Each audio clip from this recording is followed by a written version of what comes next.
Hi. So here I am with a brand new, just delivered a couple days ago, Rogue Mandolin. I'll start by saying I have no affiliation with Rogue or Musician's Friend. I just happen to have purchased a few of these very inexpensive mandolins to use for this ebook that I've written on how and why to set up your own mandolin to make it sound wonderful and to have a lifetime of enjoyment from your mandolin. So I chose the Rogue because basically it's one of the least expensive mandolins you can get. The first mandolin I bought was in fact a Rogue. I've been playing guitar for over 40 years actually. I wanted to branch out into the mandolin, but I didn't want to make a huge investment until I knew I was really going to enjoy it.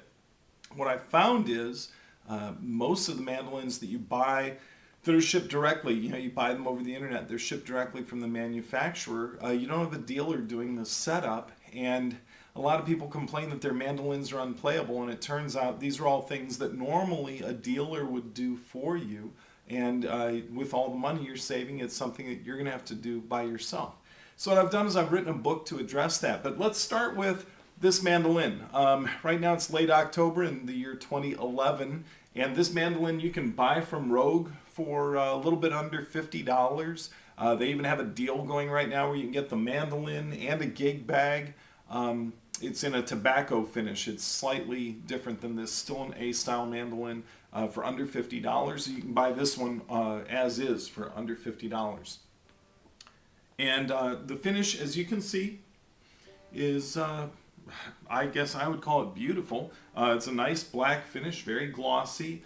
Everything looks wonderful. Open gears at the back, floating bridge, standard stuff. And it sounds pretty bright, sounds nice. The strings are not the highest quality strings, and we're going to recommend that you replace them as part of your setup. But here's where it gets interesting.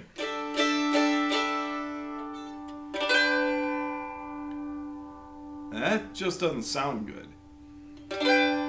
Something's not in tune.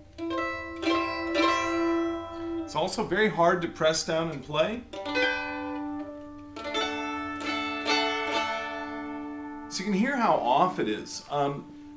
That's called intonation. If the intonation is off, it means that as you go up the fret, you're going to sound sharper and sharper or flatter and flatter, depending on which way your intonation is incorrect. So with this mandolin, with any mandolin that you buy that needs to be set up, in my ebook we're going to show you everything that you need to learn. We're going to strip it down, we're going to clean it, we're going to examine it to make sure it's in good shape. We're going to adjust the height of the nut slots and then actually file down the nut so it's not grabbing on the strings and causing weird overtones. We're going to adjust the bridge and the saddle so that the strings are the correct height over the fretboard so that it will play nicely all the way up the frets, no buzzing. And also that will then make it easier for us to intonate this. Mandolins come with a floating bridge, meaning it's not glued down. So the way you adjust the intonation is by moving the bridge around. So we're going to teach you how to use an electronic tuner to get that intonation perfect, so that this bad boy, sounding like this right now, is going to sound a lot nicer when we're finished. So buy the ebook, learn how to set it up, and through the miracles of technology, in 1 second, I'm going to show you what this thing sounds like after I've finished working on it. Cheers.